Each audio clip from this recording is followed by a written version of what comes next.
நடிகையாக பல கதாபாத்திரங்களில் பார்த்திருப்போம். ஒரு முதல்வராக கம்பீரமாக பார்த்திருப்போம். சோதனைகளை உறுதியாக எதிர்கொண்ட இரும்பு மனுஷியாக கூட பார்த்திருப்போம். ஆனால் இந்த இரும்பு முகமூடிகளுக்கு பின்னால் ஒரு மென்மையான முகம் மறைந்த முதல்வர் ஜெயலலிதாவிற்கு உண்டு.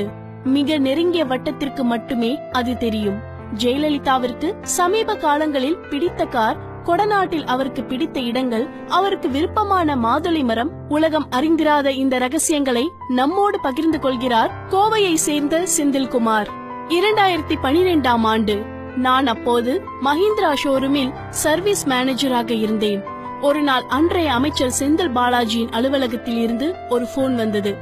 அம்மாவின் உதவியாளர் பூங்குன்றன் உங்களோடு பேசுவார் என்று சொன்னார்கள். அழைப்பு வந்தது. அப்போது புதிதாக அறிமுகமாயிருந்த மஹிந்திரா SUV 500 என்ற வண்டியை எடுத்துக்கொண்டு கொடநாடு வர சொன்னார்கள். சில்வர் கலர் வண்டி வேண்டும் என்றார்கள். ஜூலை 16ஆம் தேதி 2 வண்டிகளில் கொடநாடு சென்றோம்.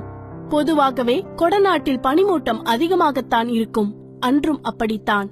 4ஆம் நம்பர் கேட்டின் வழியாக எஸ்டேட்டிற்குள் சென்றோம். அந்த பங்களா கண்ணில் பட்டது. அதற்கு 2 கேட்கள் இருந்தன, கிழக்கு மற்றும் தெற்கில். கிழக்கு வாசலை ஏனோ அவர்கள் பயன்படுத்துவதில்லை. தெற்கு வாசலின் வழியாக உள்ளே சென்றோம். முதல்வரின் பர்சனல் டிரைவர்கள் 2 பேர் வந்தனர். நான் அவர்களுக்கு வண்டி குறித்த டெக்னிக்கல் விஷயங்களை சொன்னேன். பின்பு வண்டியின் ரன்னிங் போர்ட் என்று சொல்லக்கூடிய அந்த கால் வைத்து காரில் ஏறும் பகுதியின் அளவுகளை எடுத்தனர். வண்டியை முழுமையாக பரிசோதித்தனர். அதில் ஏறுவதற்கு வசதியாக ஒரு ஸ்டூல் கொண்டு வந்து போட்டனர். எல்லாம் தயாரான பின் அமைதியாக ஒதுங்கி நின்றார்கள். பூங்குன்றன் யாருக்கோ போனில் பேசினார். அநேகமாக சசிகலாவாகத்தான் இருக்கும் என்று நினைக்கிறேன் என்றபடி தன் போனில் அந்த குறிப்பிட்ட காரின் போட்டோவை தேடி எடுக்க முயற்சித்தார். பங்களாவிற்குள் போகும்போதே போனை வாங்கி வைத்து விட்டார்கள். ஆனால் வெளியில் வந்து காரை மட்டும் போட்டோ எடுத்திருந்தேன். அது எதுவும் பழைய போனில் போய்விட்டது என்று நினைக்கிறேன் என்றவர் ஜெயலலிதாவுடனான சந்திப்பு குறித்து தொடர்ந்தார். எல்லோரும் அமைதியாக நின்று கொண்டிருந்தோம். முதலில் சசிகலா வந்தார்.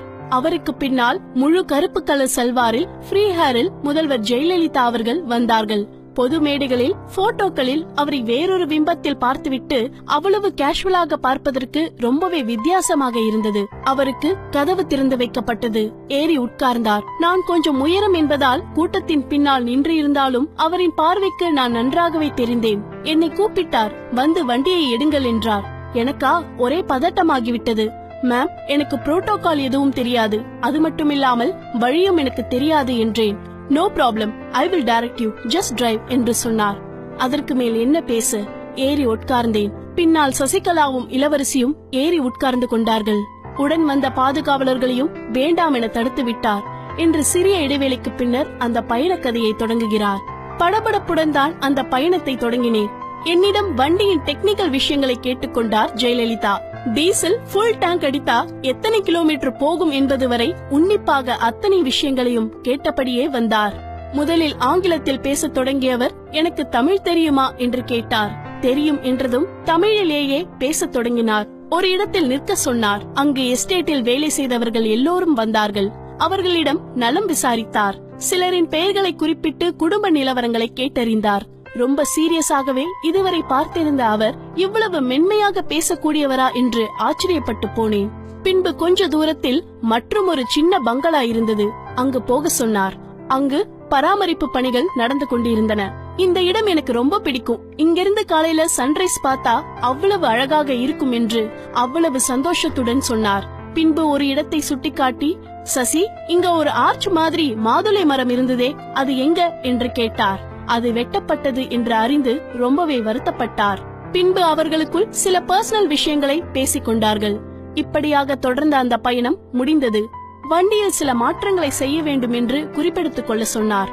இறுதியாக, அவ்வளவுதானே, நான் இறங்கிக் கொள்ளலாமா? வண்டி குறித்து நீங்கள் சொல்ல வேண்டிய விஷயங்கள் இன்னும் ஏதாவது இருக்கிறதா என்று கேட்டுவிட்டு எனக்கு நன்றியை சொல்லிவிட்டுதான் வண்டியை விட்டு இறங்கினார். அந்த நாளை இன்று நினைத்தாலும் குழந்தைகளுக்கு வரும் சிண்ட்ரெல்லா கனவு போல் இருக்கிறது எனக்கு என்ற உணர்வின் வார்த்தைகளோடு முடிக்கிறார். இந்த ஒருவர் மட்டுமல்ல, லட்சக்கணக்கான மக்கள் ஜெயலலிதாவுடனான ஏதோ ஒரு நினைவுகளில் உணர்ச்சி வயப்பட்டிருக்கும் சமயமாக இது இருக்கிறது. ஒரு பேட்டியில் ஜெயலலிதாவிடம் கேட்டார்கள், பேரன்பை என்றாவது உணர்ந்திருக்கிறீர்களா என்று. இதுவரை இல்லை. எதிர்பார்ப்பில்லா பேரன்பு என்று ஒன்று இருப்பதாக நான் நம்பவில்லை. இருந்தாலும் அதை நான் அனுபவித்ததில்லை என்று சொன்னார். அப்படியான ஒரு பேரன்பை வாழும்போது அவர் உணரும் வாய்ப்பே வாய்க்காமல் போனது வரலாற்று சோகம்.